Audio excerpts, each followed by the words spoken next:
Okay, carbon dating. Here we go. In living organic material, the ratio of the content of radioactive carbons is carbon-14 to non-radioactive carbon-12 is about 1 to 10 to the 12th power. Very large. When organic material dies, the carbon-12 remains the same fixed, whereas the carbon-14 begins to start to decay. So that means and it has a half-life of 5,730. It means it decays at a rate of 5,730, half of it every 5,730 years. This is how they date fossils. So in order to estimate the age of dead organic material, we use the formula here denoted by the ratio of carbon-14 to carbon-12 present after T time in years.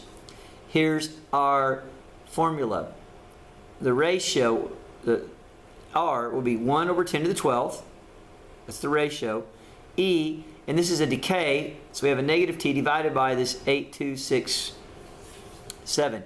Not sure where all those numbers came from, but that's just part of our formula for this particular problem for carbon dating. So, there's our formula.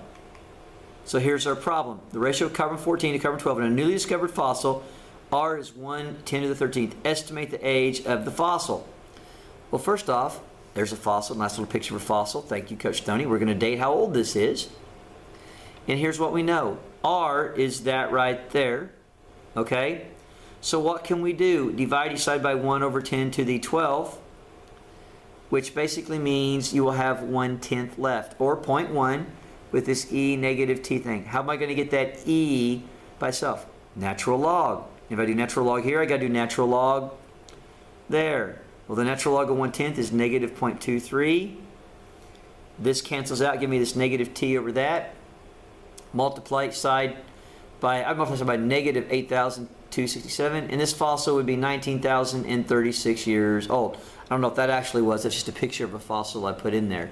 But that fossil would be 19,036 years if the carbon dating showed it had that much present.